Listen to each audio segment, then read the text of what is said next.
Every 3 years, the world runs the largest education experiment in human history. It's called PISA. Hundreds of thousands of 15-year-olds, dozens of countries, all sitting the same mathematics problems on the same kind of day, so that for once everyone's children can be measured against everyone else's with no excuses and no translation problems. And every time students from China have taken part, the results have caused something close to an international incident. When Shanghai entered for the first time, its teenagers didn't just top the math rankings, they finished so far ahead of the pack that statisticians double-checked the data and education ministers in London and Washington convened emergency reviews. The gap between Shanghai's students and the average Western country wasn't a gap. It was measured in the equivalent of multiple school years. And in the decades since, as the panic settled into a permanent low hum, the West has comforted itself with one lazy explanation, repeated so often it feels like fact. Well, Asian kids are just naturally good at math. I need you to hear what comes next from someone who was one of those students, who sat in those classrooms, who took those tests. It is not natural ability. And here's the part that will surprise you more. It's not really the schools either. I went to those schools. I can tell you exactly what they did and didn't do. The real engine, the thing the rankings are actually measuring, is what happens at the kitchen table. Stay with me for the next 20 minutes because I'm going to open up that kitchen and show you the machinery piece by piece, and almost every piece of it is something you could begin installing at your own table tonight, no matter what country you live in and no matter how you feel about math yourself. Let's demolish the myth first because as long as it's standing, nothing else I say can land. The natural ability story is seductive for a very uncomfortable reason. It lets everyone off the hook. If Chinese children are born with mathematical brains, then your child's tears over fractions on a Tuesday night are genetic weather. Nobody's fault, nothing to be done, some kids have it and some don't.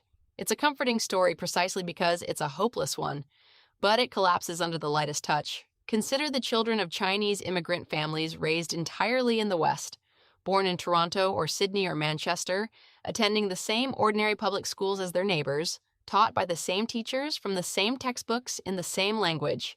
If the school were the engine, these children would perform like their classmates. They don't. Decade after decade, in country after country, they outperform in mathematics at rates that embarrass the school quality explanation completely. Same schools, different homes. The variable is the home. And before your imagination fills that home with the other myth, the screaming tiger mother, the 5 hours of nightly drills, the childhood sacrificed on the altar of the report card, let me tell you that this caricature, while it certainly exists in some houses and causes real damage where it does, is not the engine either. I grew up inside the actual machine. Nobody screamed. My evenings contained dinner, homework, fruit, and sleep in roughly that order. The machine is quieter than the West imagines, stranger than the stereotype, and it starts running years before a child ever sees a classroom. Because the first component isn't a practice or a rule or a value. It's the words for the numbers themselves. Here is something that most Western parents go their entire lives without being told, and it changes everything about the early years. The Chinese number system, as spoken, is almost perfectly transparent. 11 in Chinese is 10-1, 12 is 10-2, 20 is 2-10, 21 is 2-10-1, 99 is 9-10-9. Do you see what that means? The spoken language shows its arithmetic. A Chinese 3-year-old learning to count is not memorizing a list of arbitrary sounds. She is reciting the architecture of the base 10 system out loud every single time she counts without anyone teaching her a thing. The structure of place, value, the single most important idea in early mathematics, is delivered free of charge by grammar. Now hold that against English. 11, a word that tells a child nothing. 12, nothing again. 13 at least contains a 3, but it's backwards, the 3 arriving before the teen.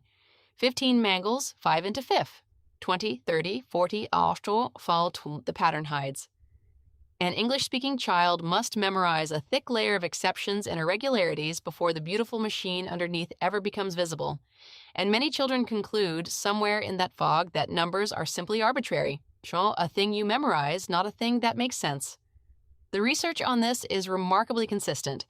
Children who count in transparent number languages, Chinese, but also Japanese, Korean, Turkish, grasp place value earlier and make fewer errors in early arithmetic for the simple reason that their language has been quietly tutoring them since their first birthday. I watched this in my own son. At 5, in Chinese, I asked him what 32 plus 10 was.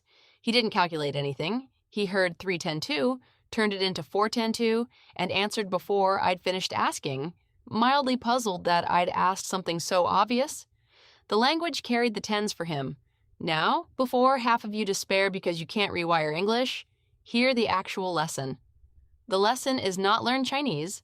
The lesson is that Chinese families receive place value as a free gift from grammar, and Western families have to install it deliberately, and you absolutely can. When your child says 13, say back cheerfully, right? A 10 and a 3. When they say 25, say 2 10s and 5. Count past 10 the secret way for fun, 10-1, 10-2, 10-3. Call it robot counting, call it a game. Every time you do it, you're handing your child, on purpose, what my language handed me by accident. 10 minutes a week of this, scattered invisibly through car rides and grocery lines, and you have replicated the first advantage entirely. The second piece of machinery is something Western visitors to Chinese households find almost comical until they understand it: the chanting. Every Chinese child of my generation and my son's generation learns the multiplication table as a rhythmic chant, a sing-song sequence with its own meter, recited the way Western children recite nursery rhymes, often before they fully understand what multiplication is. 1-1 is 1, 1-2 is 2, 2-2 is 4, up through 9-9-81, the whole table compressed into a piece of music that installs itself in the ear the way all childhood songs do permanently. I am decades out of primary school, and I could no more forget the chant than forget my own name. Now I know exactly how this lands on modern Western educational sensibilities. Rote memorization, the enemy of understanding, drill and kill. And here I need to tell you gently that the West has talked itself into a false choice that is quietly costing its children dearly. The choice was never memorization or understanding. The two are not rivals, they are sequential partners, and the chant explains how. A child who has the entire multiplication table available instantly, automatically, at zero mental cost, is a child whose working memory is free, completely free to think about the actual problem. When that child meets long division or fractions or algebra, the arithmetic underneath is effortless background music, and every drop of their attention goes to the new idea. Meanwhile, the child who was never given automaticity, who must genuinely compute 7 times 8 every time with effort, is running every new concept on a processor that's already at capacity. The researchers call it cognitive load. My grandmother, who never heard the term, called it something better. You cannot build a house while you're still baking each brick. Fluency first isn't the enemy of understanding. Fluency is the foundation understanding stands on, and the chant, is just silly and sing-song as it sounds through the kitchen window, is a fluency machine of ruthless efficiency disguised as a nursery rhyme. But language and chanting are still just tools. The heart of the machine, the piece I most want to give you, is a belief about struggle. And to show it to you, I have to take you back to a kitchen table some of you have visited before. The night before my biggest exam, 16 years old, close to tears, telling my mother I couldn't do it. It was too much, everyone else was smarter. And my mother wiping the counter, not even turning around at first, saying 4 words. Of course it's hard. Then pouring soup. I've told that story before as a story about encouragement. Tonight, I want to show you what those 4 words do to mathematics specifically, because they contain the deepest single difference between how my household understood math and how most Western households do. Listen, really listen, to the sentences a struggling child hears in a loving Western kitchen. Oh, honey, don't worry, I was never a math person either. Maybe numbers just aren't your thing. You're more of a creative type, like your mom. Every one of those sentences is offered as mercy. Every one is a life sentence. Because they all carry the same hidden curriculum. Mathematical ability is a fixed possession. You have it or you don't, and struggle is the diagnostic evidence of not having it. Once a child absorbs that premise, watch what happens the moment math gets hard, which it does for every human who has ever lived. The Western child feels the difficulty and reads it as information about themselves. This hurts, therefore I am not one of the math people. Therefore effort is pointless, therefore I stop. And the tragedy is that the child is reasoning flawlessly from a false premise their own loving parents installed. Now run the identical moment through my mother's kitchen. The difficulty arrives. And the household's entire interpretive framework says, of course it's hard. It's hard for you. It's hard for the girl who sits first in class. It was hard for your grandmother. It is hard the way winter is cold. impersonally, universally, as a property of the subject and not a verdict on the student. Inside that frame, struggle carries no diagnostic information at all. It is simply the sensation of doing mathematics, exactly the way breathlessness is the sensation of running. Expected, survivable, and shared by everyone on the track. Nobody in my childhood ever told me I was smart. Hear that clearly, not once. But nobody ever told me math might not be my thing either. Both sentences were structurally unavailable in our house, and in the space where they would have gone, there was only one operating assumption, applied to me, to my brother, to every child on our street identically. This is hard. You are not special in finding it hard. Sit down. We continue. Decades later, Western researchers built a distinguished scientific literature confirming that children who believe ability grows through effort dramatically outlast and outperform children who believe it is fixed. My mother never read a single study. She just knew that a child who thinks struggle means stop and a child who thinks struggle means continue are running two different races. And she made absolutely certain which race I was in. Now let me show you the nightly ritual where that philosophy became physical, because this is the part Western imagination always paints wrong. Every evening after dinner, the table was cleared, wiped, and repurposed. I did my homework there, not in my bedroom, not behind a closed door at the family table, while my mother sat across from me doing her own quiet work, mending, household accounts, her own reading. Understand what she was not doing. She was not hovering, not checking my work line by line, not teaching. My mother's own schooling had stopped early. She could not have explained the mathematics past a certain grade, and she never pretended otherwise, which itself taught me something about honesty. She was simply there, working while I worked, two people at one table, each doing their evening's labor night after night after night, for something like 3,000 consecutive evenings. And when I got stuck, this is the part that sounds almost cruel to Western ears, she did not rescue me. The rule of the table, never spoken, always enforced, was struggle first, help later. Much later than feels kind. I would sit with a problem, frustrated, stuck, occasionally theatrical about my stuckness in the way children are, and she would let me sit. Because in her unspoken theory of learning, confusion was not the obstacle between a child and understanding. Confusion was the doorway to understanding, and a parent who rushes in with the answer at the first frown is not helping. They are stealing. Stealing the child's chance to walk through the door themselves and installing a reflex worse than any wrong answer. The reflex of looking up from a hard thing to see who's coming to remove it. When help finally came, it never came as a solution. It came as a question. Read the problem again, slower. What is it actually asking you?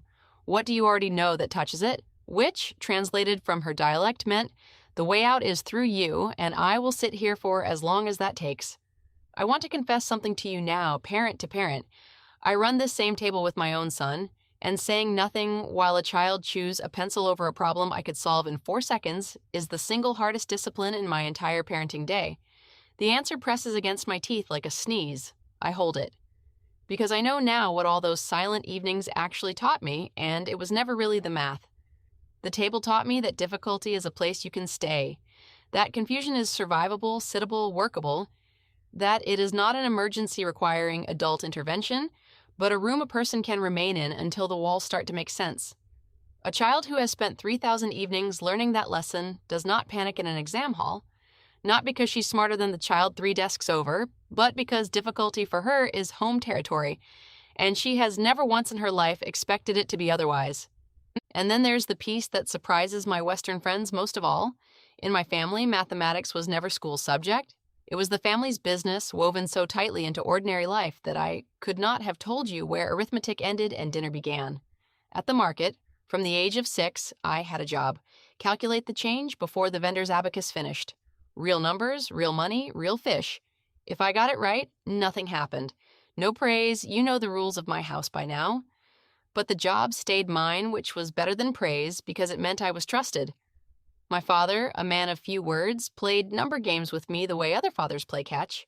How many dumplings for 5 people if grandmother eats 7 and everyone else eats 5 and the pan holds 12 at a time? Quick, before your mother finishes folding. Wrong answers cost nothing. He'd tilt his head, try again, in exactly the tone he'd use for a mispronounced word, as if a wrong answer were a perfectly ordinary event on the road to a right one, because it is. At New Year, the red envelopes came with arithmetic attached. Counting, comparing, planning what to save, money as a child's first serious data set. Rice was measured in cups and fractions. Train times were subtracted. The electricity bill was occasionally read aloud as a mystery to be solved. None of this was a curriculum. Nobody designed it. It was simply how a household that respected numbers happened to breathe. Low stakes, high frequency, utterly embedded. And by the time school mathematics arrived with its worksheets and its formal notation, it was not introducing me to a subject. It was teaching me to write down a language I had been speaking at the table my whole life. Compare that to the Western child for whom math exists only inside a classroom and a homework folder. A foreign country visited under duress, its language never spoken at home, its purpose never once visible at dinner. Of course, one of these children walks into the exam more comfortable. She's not visiting. She lives there. Now the shadow side, because you know this channel by now, and on this topic, the shadow is real and I refuse to hide it. The same machine that produces those rankings can run without warmth, grind children into powder. It exists, the version where the chant becomes a whip, where the table becomes a courtroom, where, of course, it's hard curdles from solidarity into coldness, where a child's worth is compressed into exam points until the child and the score become indistinguishable in everyone's eyes, including their own. The pressure in parts of the Chinese system is legendary for a reason. There are children, I knew some, for whom the kitchen table was not a place of quiet company, but a nightly tribunal, and they carry it still the way you'd carry any injury. So hear me precisely about what I am recommending, because it is the version I actually run in my own house, keeping the engine and discarding the whip. I keep the table, homework happens beside me, nightly, and my quiet presence is the entire point. I keep the transparent counting and the chant, taught as songs and games. I keep Of Course It's Hard, and I have physically watched those 4 words unhunch my son's shoulders mid-struggle, because they take his difficulty and hand him back company instead of a diagnosis. I keep the waiting. I remain the slowest rescue in the neighborhood on purpose with the answer pressed behind my teeth. I keep the market math, the dumpling arithmetic, numbers as the family's shared business. And I have added what the harsh version of my culture withheld. My son is allowed to be tired. He is allowed some nights to close the book unfinished and the sky does not fall. He hears from me out loud in words, because you know by now that I say the words, that he matters infinitely more than anything he will ever produce on any test, and that the table will be there tomorrow regardless of what today's numbers said. The rankings, in the end, were never the point. The rankings are exhaust fumes. The point is the child underneath them. A person who can sit down in front of a hard thing, a math problem now, a hard job, a hard year, a hard life later, and conclude nothing about themselves except that it is hard, of course it is hard, and it is time to begin. That child can be built at any table on earth, in any language, starting tonight, 1, 10, and 3, 1 patient silence, 1 bowl of soup at a time. If this video shifted something in the way you see math and children, share it with someone who needs to hear it. And if you want more on how the world's wisest cultures quietly build minds that last a lifetime, subscribe. There's a lot more coming. See you in the next one.